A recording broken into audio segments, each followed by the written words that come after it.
Hello, everyone. Thank you for joining our leadership talks. It's titled Taking Care of Business. I got my friend Jordan here with us. Kind of cool. This is what I love about leadership talks is that I've had the opportunity to kind of meet the most amazing people just by joining Leadership Revolution. And as soon as he joined, I was like, "Oh my gosh, we have to talk. We have to get something scheduled." Very cool dude. We had such a great time chatting before this that we were like, "Oh, this is totally going to work," right? But I'll let you kind of let everybody know what your background is, and how you've been involved in the hospitality industry. Yeah, absolutely. First, again, thanks for having me. Been watching other people on and listening to some reading stuff that you've been putting out there, and it's all really cool. And I love the kind of the angle you're taking on a lot of it from the leadership perspective, and it's not so much just I'm featuring a product or a service for promotional purposes only. You really dig into the conversation about like how does this apply to people on every part of the business or any business for that matter. So I think that's really cool. Thank you. I appreciate that. So, yeah, absolutely. So my name is Jordan Mellul. I've most recently been with a company called Quick, which is an on-demand staffing platform for food and beverage and hospitality, essentially matching individuals from the industry. So you talk about your dishwashers, your line cooks, your servers, bartenders, banquet people, with businesses that need that flexibility and need that kind of opportunity to find people in a one-off capacity. That doesn't mean they can't hire them later. That doesn't mean that they can't use them in a repeated fashion, but it kind of runs the gamut of the options that you have with it, which is what makes it so cool. It's a marketplace platform, and what that means for those who are not familiar is similar to Uber, where the individuals can kind of choose when and how they want to work, and the people requesting those individuals, again with Quick, it's hospitality companies. With Uber, it's the riders, can use it as they need it, as much or as little, with no commitment at all. I mentioned Uber, of course, because before Quick, I was with Uber for 5 years. Really did the full spectrum there. Started as a community and marketing manager, very much on the rider side and promoting Uber when we were less than 500 people in the company and still having to spell out Uber every time on the phone because people had never heard of this term before.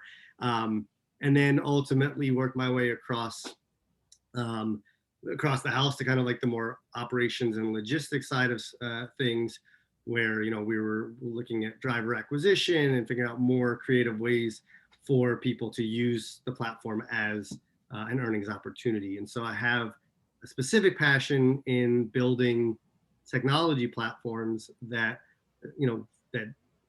that fill the void that exists in industries or for consumers, and trying to be innovative and creative and forward thinking, and hopefully finding some adopters within those industries that are in the same way. Well, you've definitely, your most recent experience. Obviously, you're doing something right for sure, because obviously, both of them have blown up. And I had the pleasure of working directly with Quick for years, and really enjoyed working with you guys. And I think that's kind of what led us to even coming up with the topic for today. Was one of the biggest things, and I think it's something that's super passionate, that you're super passionate about, is that we have all of these kind of tech companies, right, that are popping up all over the place. We got the big boys, we got the little boys, but we have our world is kind of revolving around tech. But not all companies kind of care if they're actually providing a service to the user. You know what I mean? A lot of companies are just kind of like, this is what we have to offer, take it, leave it. We don't really care. We don't want to hear your feedback. We don't want to hear your input. You know what I'm talking about, right? And that's like, I mean, quite frankly, the worst way to approach it, right? Just because what you do is efficient and optimized and uses tech and high powered algorithms to create an end product, don't forget, we're all in a people business, especially those of us in hospitality. And so, you want to find, just like you would with any other vendor, you want to find a tech platform that is, a resource and a tool that you first actually need. Don't just go adopting every new flashy thing that comes along. Make sure it makes sense for you, and make sure you're kind of pushing yourself to try things in new ways too. The burden's on the user a bit as well. But once you've committed, something that I'm passionate about is that it should be a partnership. You talk about vendors, even whether you're buying produce or your meats or your cutlery or whatever it might be, or a tech platform service, like in all aspects, you should have a good relationship with the person, your account manager, whoever it might be, and be able to, not only feel good about what you're buying, but feel like your opinion matters too. So if us as a tech platform are not creating products and features and, not thinking about the real world use cases of the tools we're building, we need to hear that. It's helpful to hear that feedback and say, hey, you know what? This tech you built is very cool and very exciting, but in the real world, when it's, when we're in a kitchen or we're on the dining room floor, this is what really matters and what we really need help with. And your tech might not cover that. So please think about that. And the company, the platform, whoever it might be, should be responsive to that kind of feedback and be building for the end user in mind. And so take that feedback, read your reviews, have focus groups. The account manager is probably the most important person on the team to be able to kind of filter that and make sure that those conversations aren't just happening, but they're being recorded and executed on as well. No, and I think that's what, I think that's what I loved so much about working with, you in your previous employment, was that, you started this company kind of from the ground up. You were with them from the ground up. And every time, we were one of the biggest people that kind of adopted that platform from the get-go. And we had a ton, we were constantly using you guys, but we always had feedback. We always had, hey, this isn't working, this is working, this isn't working. And and I know you had such a huge part in making sure that you were listening to our needs and you were implementing those things and you were paying attention and you were saying, hey, just so you know, we heard you, we're working on it. And then would follow up about saying, this should be rolled out in the next week or two. So stay tuned, bear with us. We appreciate it. We are listening. And I think that kind of really opened my eyes to even like working with tech companies, where people like you, because I was kind of like, I don't even know if I want to go down that road, because, I see it so often where like, I feel like a lot of tech companies just kind of handcuff you to the service that they have. And you're just kind of forced to use it in that way. And the truth is you don't have to at all. Well, I mean, I think you hit on two things. One is, when people think about tech, sometimes they think about the tech. They forget sometimes, there's a group of people on the other side of that too. Now, it's so, as a user, it's important to remember there are people over there. As the platform, as the tech, it's important to make sure that the people are, in front of it too. Don't hide behind your tech. Don't hide behind your platform, and don't outsource or automate your support channels, because and then you're hiding behind your tech and you're hoping that it's going to solve the problems and not you as the people in charge of the tech. And so I think it's really important to, like I said, you want to, people in the tech world have a tendency to want to be efficient and scalable and optimized, and all those things are great things, but you cannot forget to keep the balance, right? You cannot forget that, yeah, we could probably outsource our support and have, inbound issues handled in a fifth of the time, but then we won't know what the issues are. So we can't Right. build better things. Then we can't fix them. Then we can't say, hey, you know what?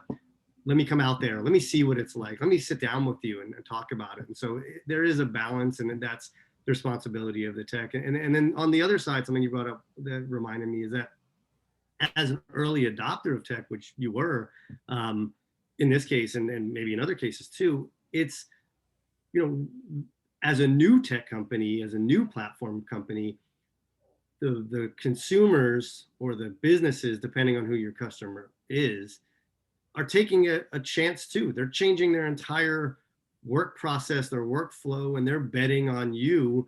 And you need to respect that and say, hey, I know this isn't an easy change. I know this isn't, something that's what you're used to doing or how it's ever been done before. And so I appreciate you as a business or you as an individual taking that leap of faith that we are going to do it better than you've experienced before. And so along the way, I appreciate you being okay with some of the early hiccups. And I appreciate you kind of waiting out some of those features that you recommended. But, while I appreciate you, I'm also, like you said, doing my best to make it as good of an opportunity and a good of an experience with those tools, features, and resources as possible. Last week we had Ben on, and he's here with us right now, and he was talking about the same thing, as an early kind of a baby tech company, and how he really focused a ton of energy on making sure that he was communicating with the new users, and letting them know, like, we hear you, I promise, just bear with us, we are totally in this. And that made the biggest difference. And those people stuck by him and will continue to stick by him, also because he was capable to admit that you don't know everything all the time. You don't. Not to interrupt, but I had a similar experience, and it was a bit of a revelation for me because when things break, as the platform, you freak out, right? Right. Like, oh my God, something just broke. People are going to be mad at us. People are going to stop using it. People are they're going to say, oh, you know what? This is exactly why we don't try new things. We should have just stuck with the old way.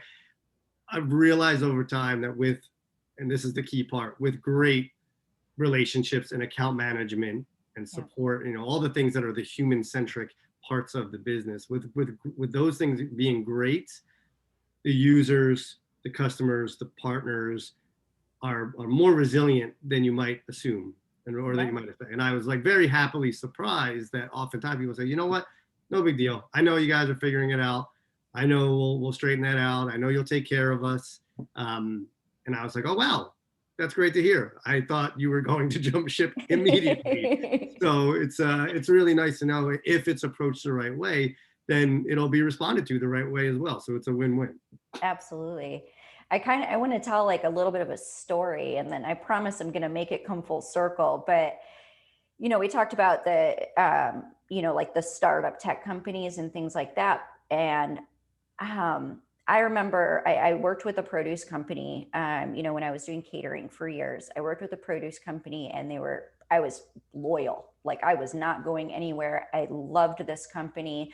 They took great care of me.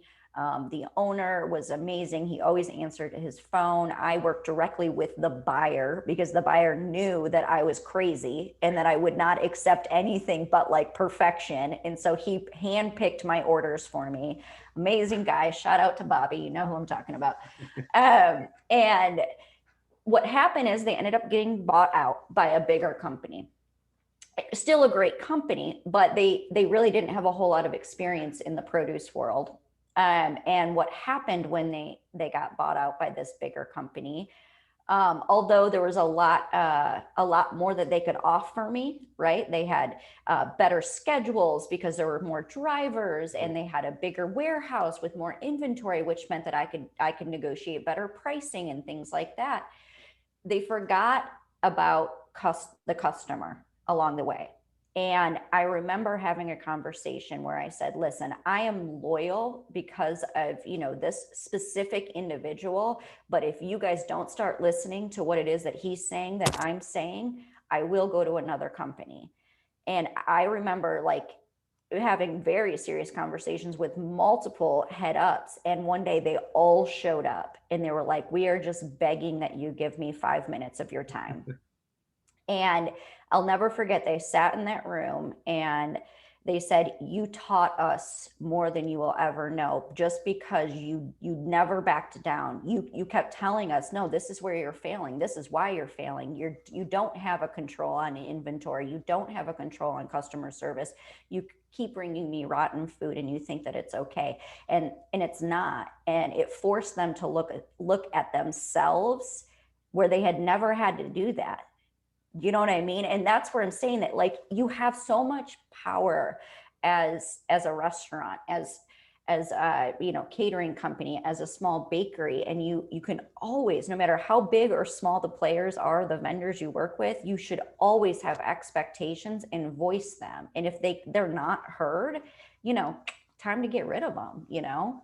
Yeah, absolutely. And again, I mean, it just comes down to balance, right? Like you said, that company got bought out. They had better X, Y, and Z, and they totally forgot about the other part of what they were doing. And so, you know, like it's really easy when you start a company to say, hey, we are absolutely devout to our customers. We will listen. We're going to take all their feedback and we're going to discuss it at length. We're going to meet with them, you know, and then you start growing and all of a sudden it's like, you either you're only listening to those original 10 customers you had because now those are the ones you've built a relationship with and everybody knew, you're just treating kind of maybe like a customer, or B, you're not even doing that anymore and you forget the whole part about people, you know, and the feedback, because you assume, well, we heard it enough in the beginning, we made the changes, we're good to go, now we can kind of just start really making it more of a robotic, a more automated,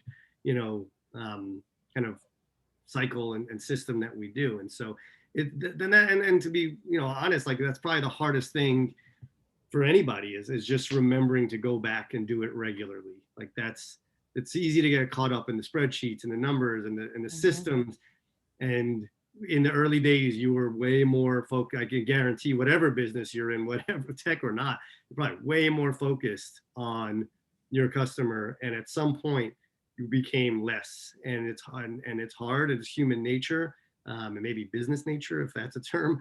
But to stay focused on that and to continually evolve it, not, you know, even that in itself needs to be its own process. You can't, you know, like I said, you have to evolve it and bring other people into that conversation and start listening to new players, new conversations from customers or users. So that way you're staying fresh, because they might have ideas that those first 10 or 20 or 100 people or businesses that you spoke with didn't have. Absolutely. And, you know, it's so funny. I was just talking to somebody yesterday or the day before, and we were talking about how, you know, the industry as a whole, it has kind of forgotten to go back to people, you know, because just like you know, a tech company could do that, the industry also struggles with remembering that it's an industry made up of people. Yeah. And we sometimes have to remind ourselves of that, you know, how you could have the best, you know, taco recipe on the face of the planet. I don't know why I always use that as the example, but you could, but at the end of the day, if, you know, you don't have great vendors who can give you fresh quality ingredients, you don't have the people who know how to make it, know how to order for it, know how to do all of these things, then it doesn't matter how great that taco is. Just like it doesn't matter how great that piece of technology is at the end of the day. And I think, you know, in a really good way, we've seen so many more players, if we're going to talk about tech, and specifically like hospitality and food tech, so many more players than ever before, especially this year where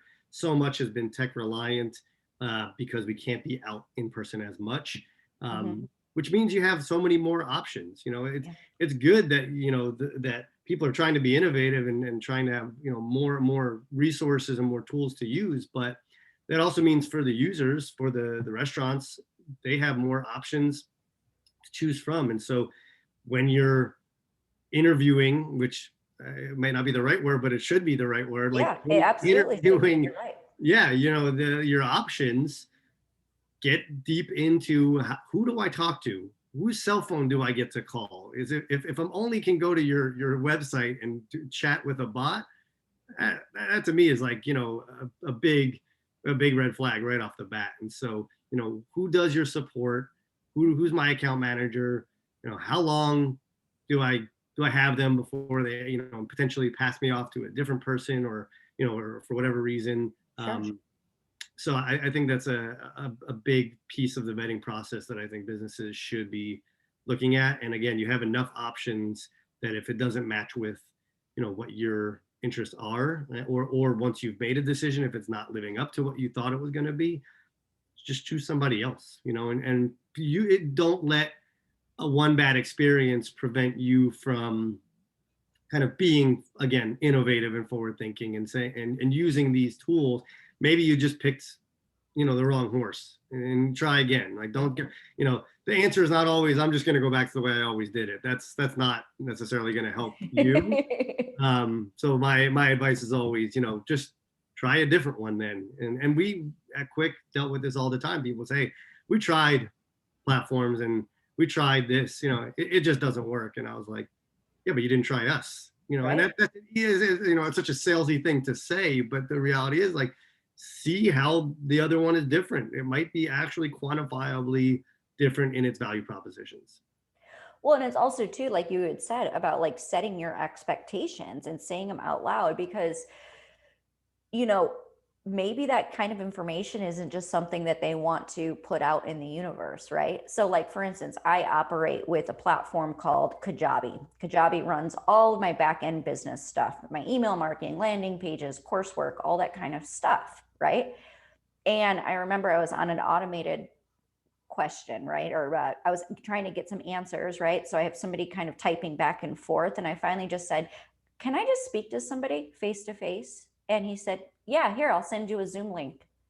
Yeah. And I went, oh, fabulous. So we ended up being able to be on a Zoom for 30 minutes as he walked me through why the piece of technology wasn't working. You have to connect this to this to this, all because I just asked the question. Right.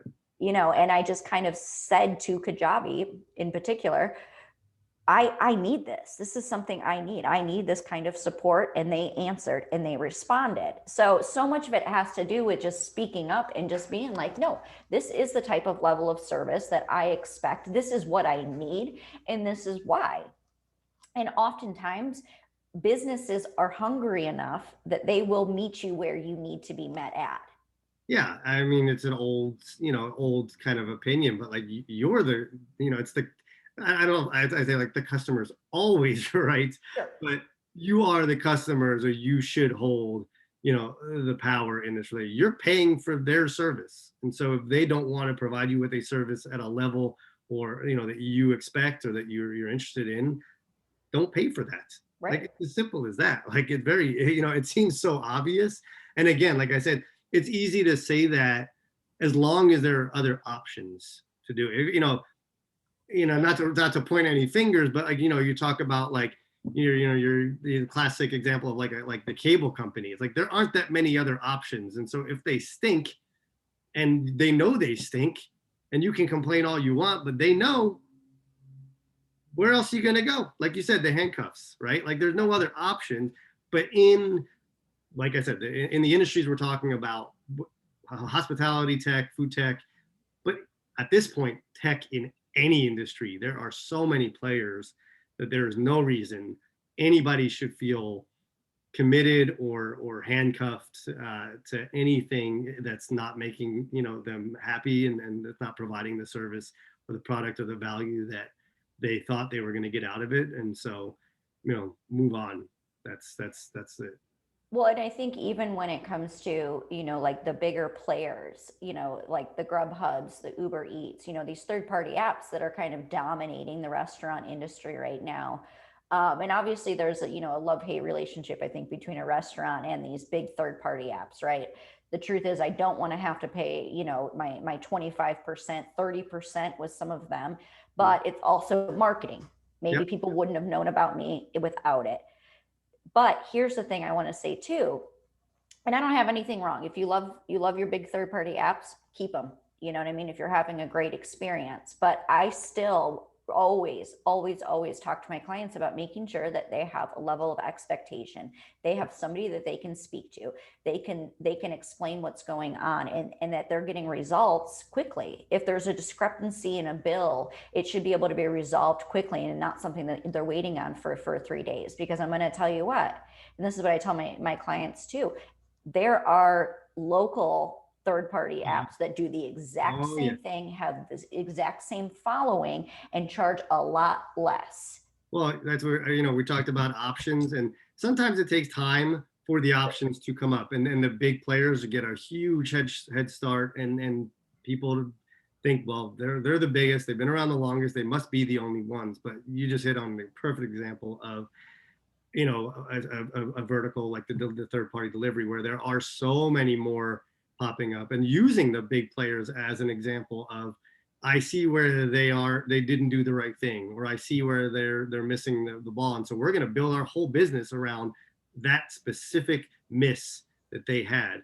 And so again, as a restaurant owner, you have options, you just got to go find them. And then, on the other side of it, I've seen a lot of chatter kind of in different groups and in different forums and things like that, where people are saying, it's also how you choose to use the tool, and that's what it is at the end of the day, right? This is a tool. And so you don't have to, like you said earlier, you don't have to use their tool exactly and only how they designed it and how they want to use it. You can use it as long as you can to build your own, marketing funnel, your own customer base, your own whatever you want. And then when you feel like I've not manipulated in a negative or illegal or anything like that way, but I use this system to my advantage in a way and for long enough that I can actually now stop using it. I've gotten everything I can out of it.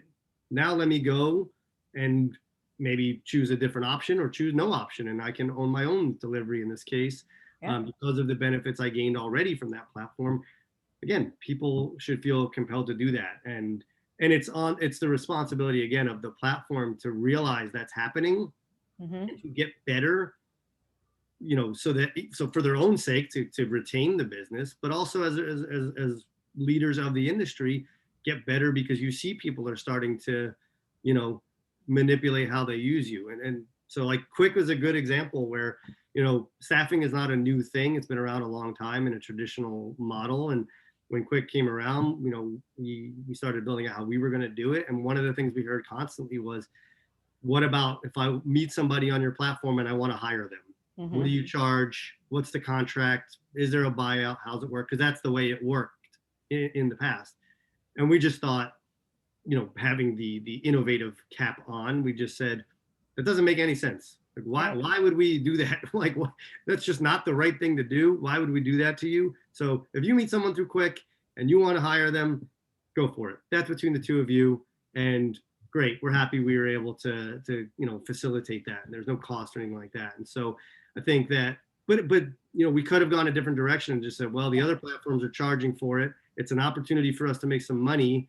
We should probably capitalize on it. Let's do what's been done, and let's make the dollar now on it instead of seeing some intrinsic benefit to allowing it for free.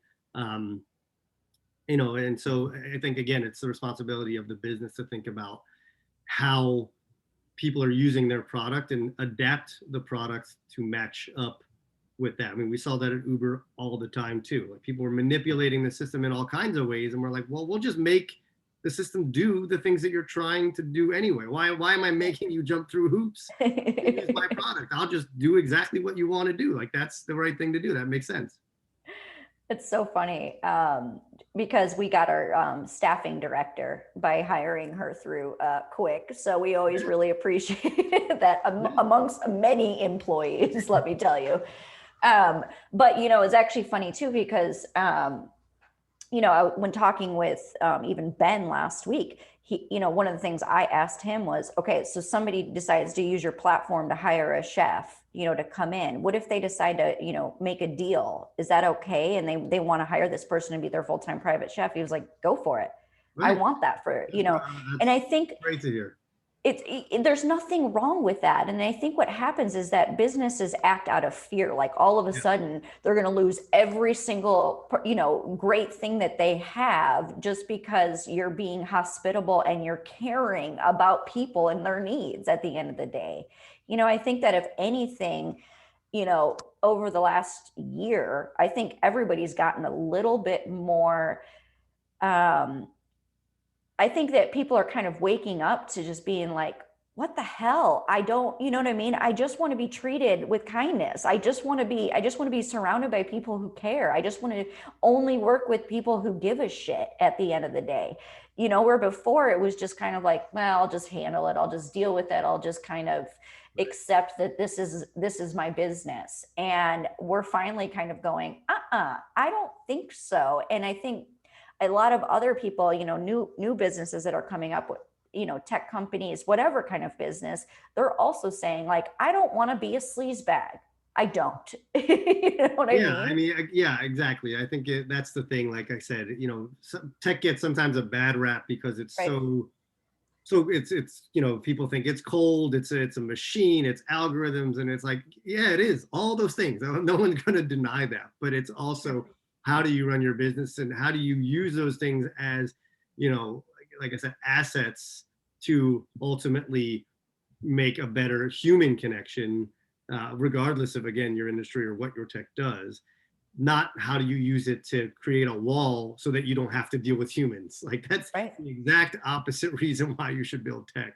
And I think you said it perfectly. Like a lot of businesses function out of fear and trying to get every dollar up front. And there's so much more value in, like doing the right thing, and that somehow turning into dollars down the line. And I mean, I even think that, like, we business models that, the freemium model in itself is kind of like that concept. It's like, if you have Spotify or you have Netflix, or well, no, not Netflix is not a good example. Like you have Spotify or you have, Hulu, for instance, where you can have this service for free, like almost or very cheap, in some cases. And we're not going to force you to ultimately pay a higher rate. We're not going to force you to convert to a premium account. You can stay free model forever as long, and if you want to, and as a company, it's our job to show you why and all the reasons we think you should convert and pay the premium.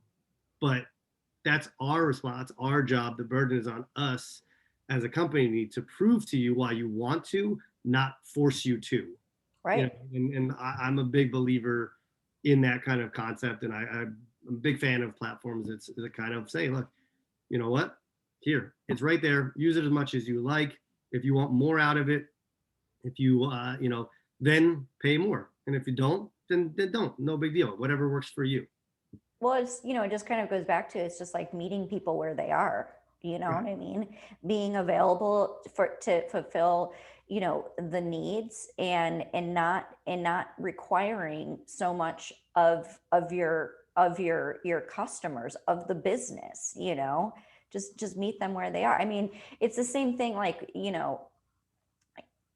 tech platforms and me offering somebody a taco. If I held this taco up in the air and said, you're going to have to jump over like 17 hurdles to get here, by the time that you do get here, it's going to cost you, Yeah. basically what it costs you for a mortgage. Nobody's going to want to buy that taco. You know what I Well, mean? I mean, like, let's not forget who's serving who, right? Like that's what it all comes down to. And it's like my job as a vendor, regardless again of industry or type of vendor, it doesn't matter. My job is to serve the customer, called customer service. So, you know, that's it. Why would I?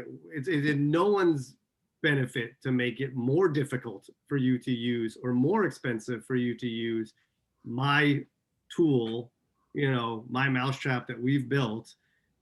That's just, it just doesn't make any sense. And so, it should be the exact opposite. We should be doing everything possible to make this as attainable, as flexible, as usable for you, the user than anything else. And that all comes back to what we were talking about earlier, which is taking your opinions, your feedback, the way you're using it all into account as we're creating it and building it and manipulating it so that those things match up. And then we do end up meeting in the middle. Do you feel like I think a lot of companies start off with that mindset, and then, as they get bigger, they forget it. Do you feel like, there's a point where like a company is just too big and it's just, there's nothing that's ever going to change it? No, I really don't. I think if you're, again, I hate to keep referencing tech, but it's what I happen to know and come from. But Yeah, no. if you're tech and because you're tech, you're bred on this concept of innovating and scale and optimization.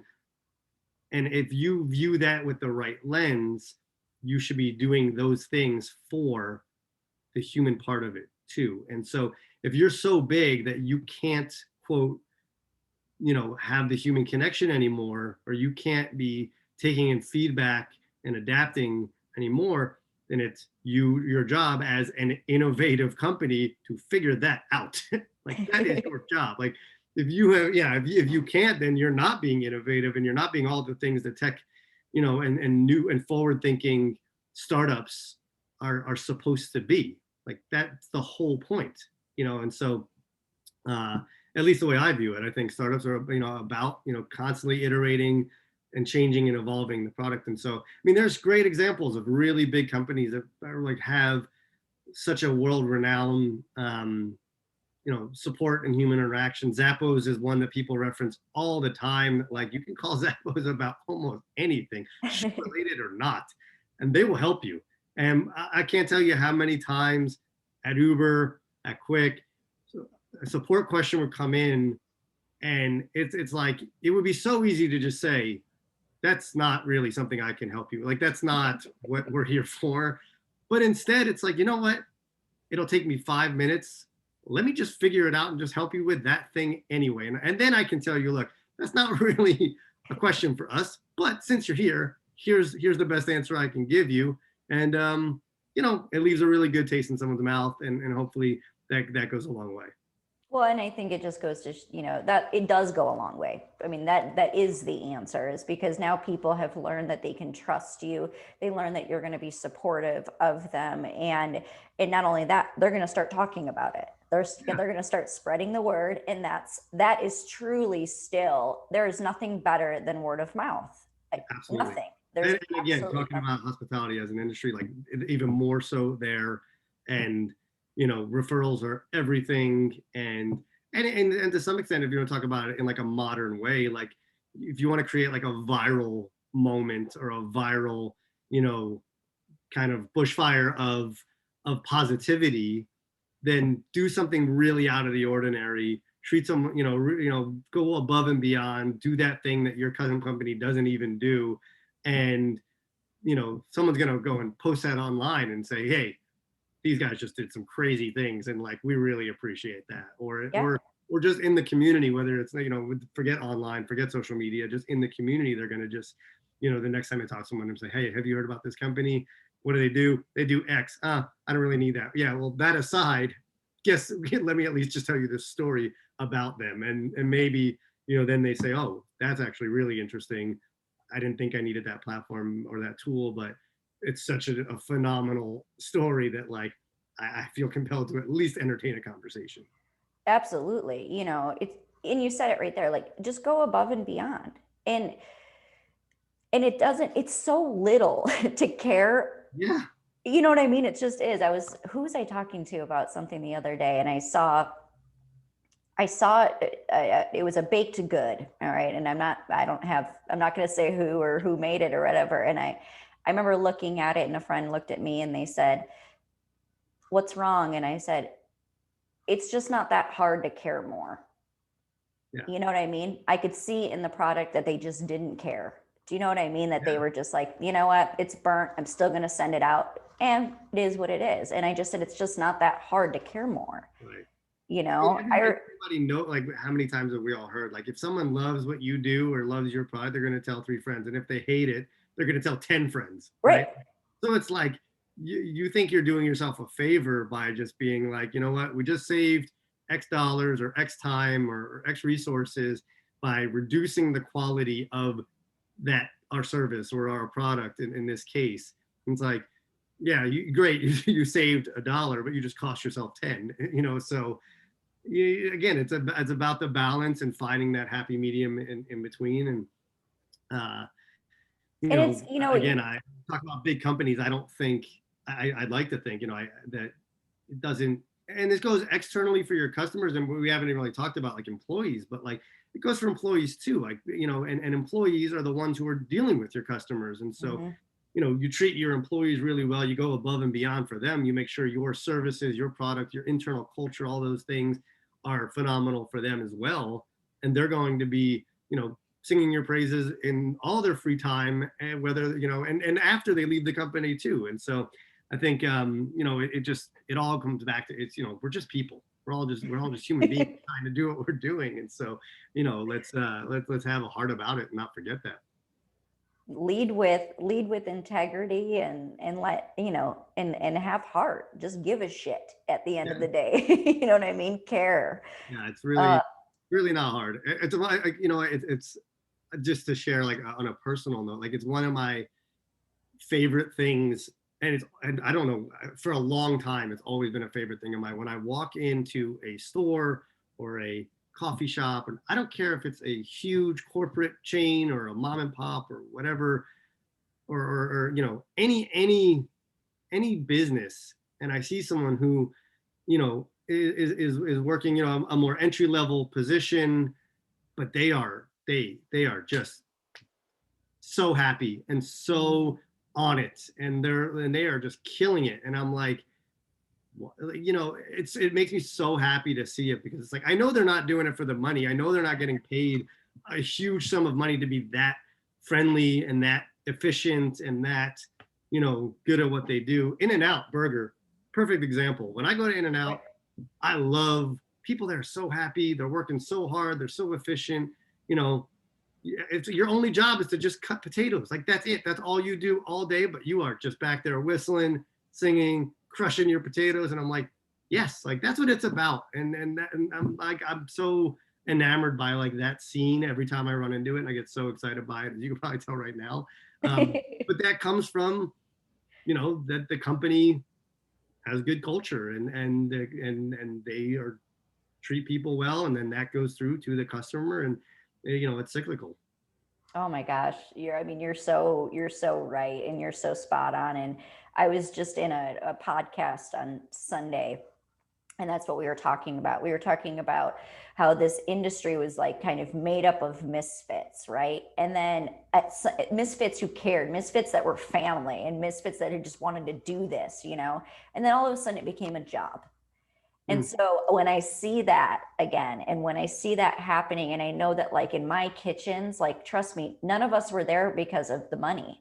And truthfully, we weren't even there because of the food that we were putting out or the events. It was us, right? We were like this team, and we were like in it together, and it was just amazing. And I think, even going back to like why when we would have, like, our quick people come in, like, they would be like, we want to go back there.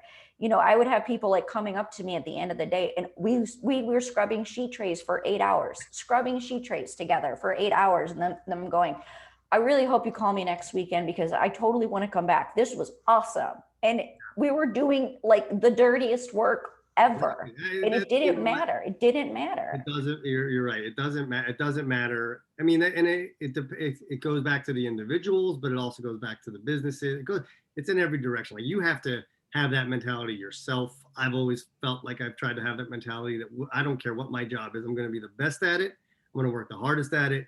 And if it means nothing to anybody else, at least I can go home with my head held high. And I think, and then, like I said, with businesses or corporations, treating employees in the same way, and then, obviously ultimately treating customers that way.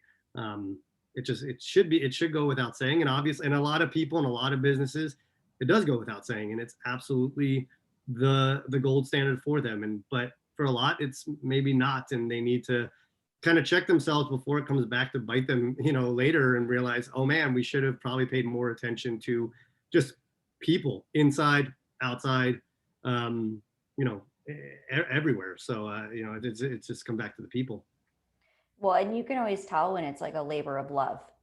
You can tell, you know what Yeah. I mean? You can always spot it out, like whether it is a product or it's, it's that server, walking by with the biggest smile on their face, or, it's the guy behind, at the QT, which they're like the nicest people on the face of the planet, right? Like every time I'm at QT, I'm like, my God, I want to work here.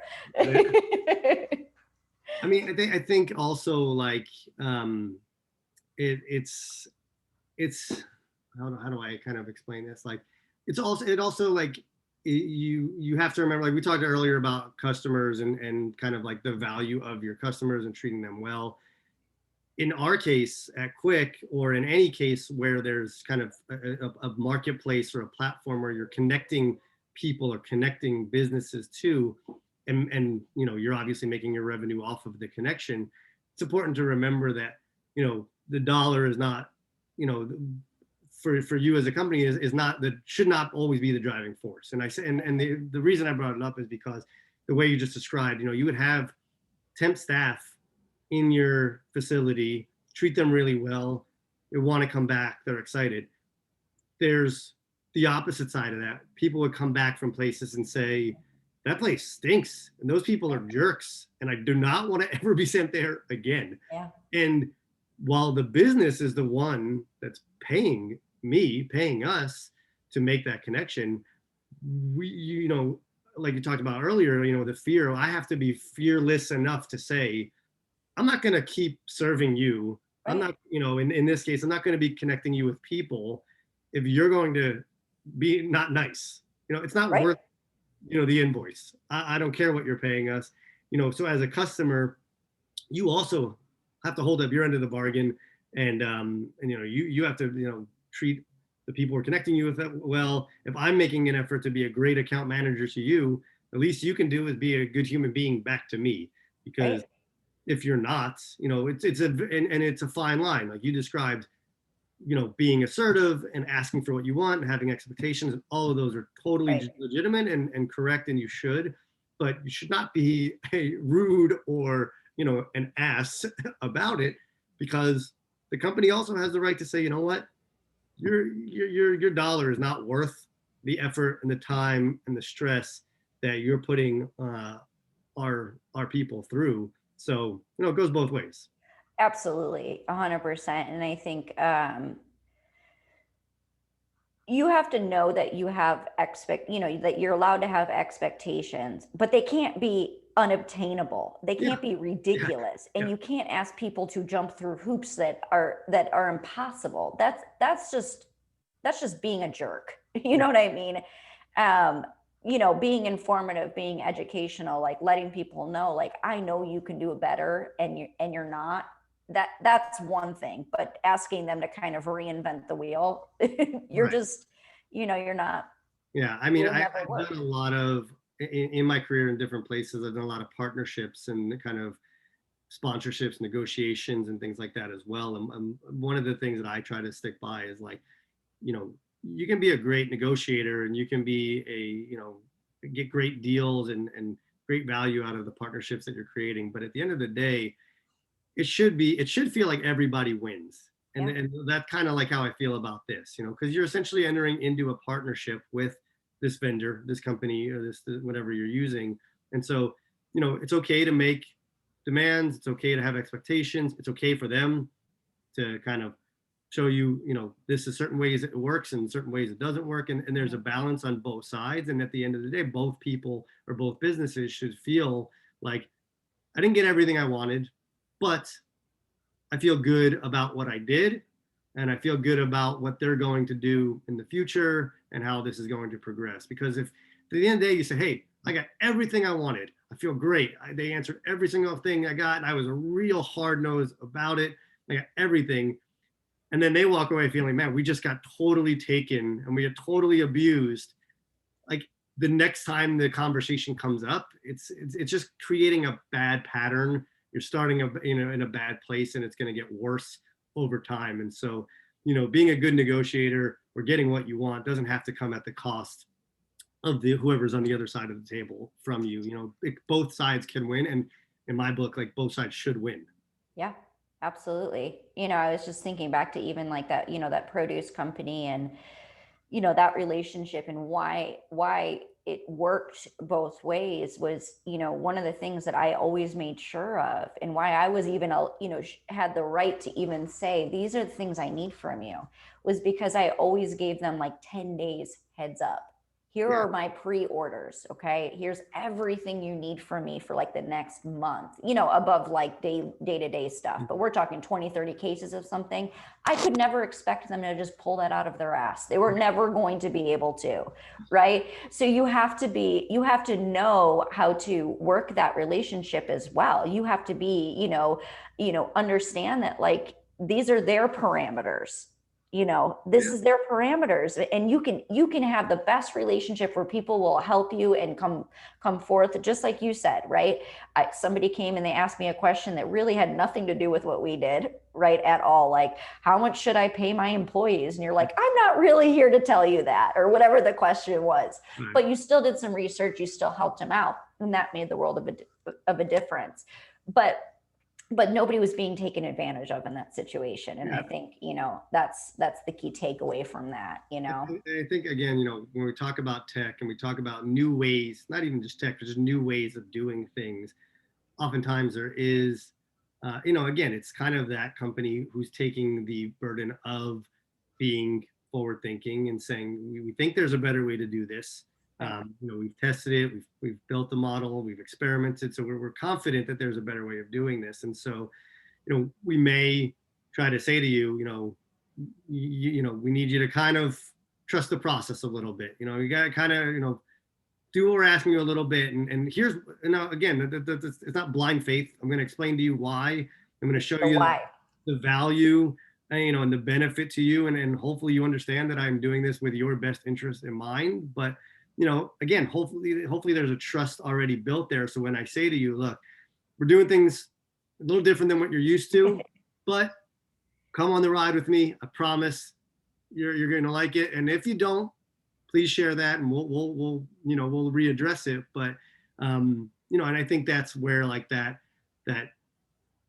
crossroads of the trust, the human, the scalability, like all of these things kind of like all come right to a head together at that spot where we say we're going to do something new, and we're all going to do it together, and because of the relationship, because of the best, the best interest of each other in mind, it can work much better than me trying to convince you or trick you into doing it, or you being completely, against trying it at all. And so hopefully when those moments come up, on a large or very small scale, it's a big win because of the track record you've already built. No, absolutely. And so, I think for everybody who's listening right now and who's joined us during this talk, I think the confusion of, if I hire a tech company to kind of help me be more efficient, is there going to be somebody behind the scenes? Is there somebody who cares? Is it a platform that I'm going to feel like I have a real partnership in? I think we've answered that question, and it's absolutely they're out there, and absolutely they can make your life easier, and absolutely, if you haven't already kind of gone in that direction, you're gonna have to, because they're built for a reason. Better to get in early and get to be the ones that have the conversations than at a certain point maybe it becomes where you don't even have a choice and you're going to have to use this tool. And now it's already so big that you might not get a say, and you might not get as much personal attention. Hopefully, again, if the company's doing it right, you do, but better to, make the change before it's made for you, essentially. Absolutely, for sure. Well, I loved this talk, and I think it was great. And I think it kind of encompassed, what it means to be a leader in the tech world. You know what I mean? I definitely appreciate all of our conversations and love your outlook on it. And you've definitely kind of it reinforced hope. Like, yes, continue to work with tech companies. This is a good thing. This is a good thing. We're not being bought out by all these big Yeah. boys. There's plenty of great out there. Just remember it's a tool. That's the trick, right? Remember it's a resource for you to use to benefit yourself, your business, and treat it that way, and you'll be all right. Awesome. Well, thank you again. I so appreciate you coming on and having this talk with me and getting to know you over the past, month. It's been awesome. So I appreciate it. I appreciate it too. Like, it's been super fun. Thanks. Like I haven't done anything live like this yet, so this was really exciting and fun, and yeah, I appreciate all the points that you brought up, and it was really interesting.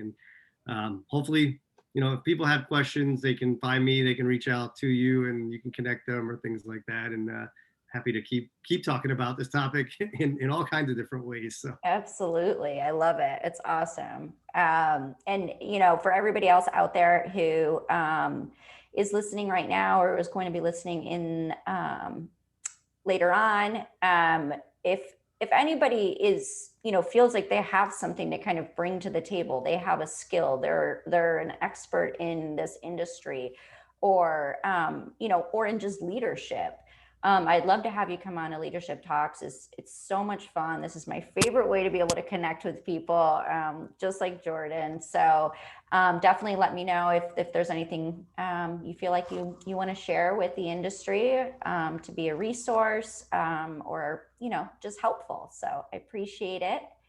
And with that being said, I'm gonna say goodbye, and I hope everyone has a fabulous rest of your week, and we'll be seeing you on the next one. Cheers, everyone.